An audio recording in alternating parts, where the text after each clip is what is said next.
Okay, ladies and gentlemen, let's hear a round of applause for our second contestant tonight, David Cahoon. Good evening, Abbotsford. Good to see you all. I got given a sign the other day. Middle Agers found me. I was in the toilet trying to back one out and I strained my shoulder. I thought, now I've got to stretch up before I have a Yeah, anyway, I had a spiritual friend who died at home while doing yoga. By the time they got to him, rigor mortis had set in. They had to bury him in downward dog. Yeah, being middle-aged, I finally got myself a computer, another Generation X on the superhighway, or so I thought. It's like having a girlfriend. Hit the wrong buttons, you can't get in. And then without warning, you lose communication. Now, there's two devices I have trouble operating. Well, at least I don't have to take the computer talking, I suppose. Take the computer out shopping. They say you can tell how endowed a man is by the size of the car he drives. I like to keep them guessing. I drive a Mini with a trailer. I think it's important to keep the mystique. Yeah, I did have a girlfriend. She used to like to answer questions with a movie title. I asked her what she thought of our sex life. She said, "Have I seen the movie Finding Nemo?" I said, "I didn't know I was looking for Nemo." So I asked her if she'd seen Weekend at Bernie's. Well, it wasn't long after that I was watching Home Alone. Anyway, I've had enough of women for a while, so I decided to turn my life over to the care of chocolate. Everything was going fantastic. Feel lonely, have a piece of chocolate. That wasn't until I read an article saying that eating chocolate is like having sex, which I found quite disturbing. Like my chocolate to last longer than 5 minutes.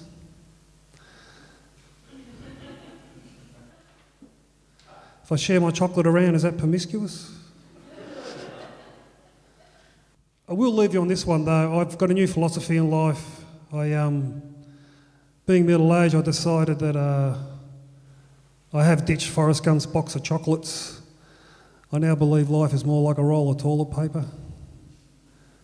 You cop a bit of and then one day it just runs out. Thank you very much.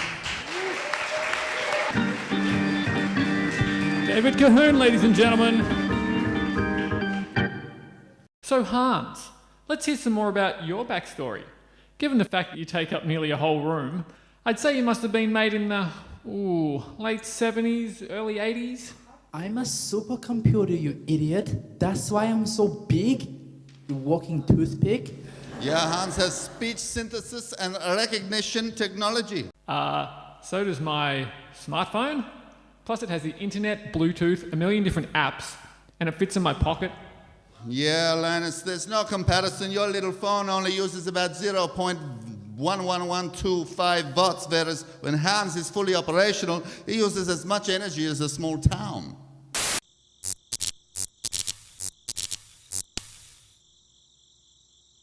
Doc, that is really irresponsible. Haven't you heard of global warming?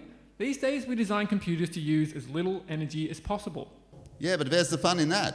No wonder Hans generates enough heat to dry your socks. Linus is just envious. He has never been hot in his life. We're up to contestant number 3, folks.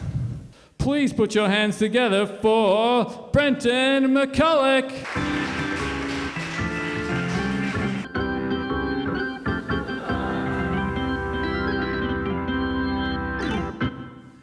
Hey, I'm sick of people comparing the Snow White dwarfs with the 7 effects of drug use. I mean, because none of them are called, dead, concussed, pants down, thinks he's invisible. Yeah, but I have actually been looking for a job for quite a while. There was one job I turned down, and I had to work at 6 o'clock in the morning. Who needs tiles at 6 o'clock in the morning?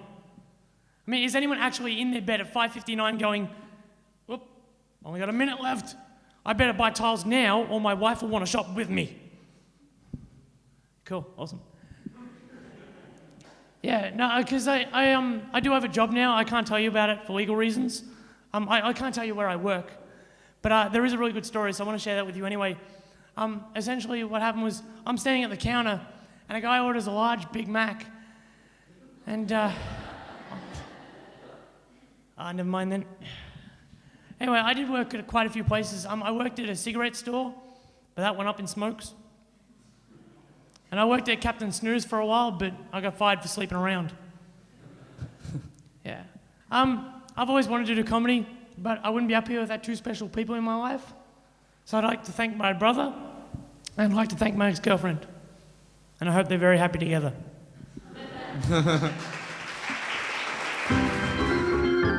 Brendan McCulloch.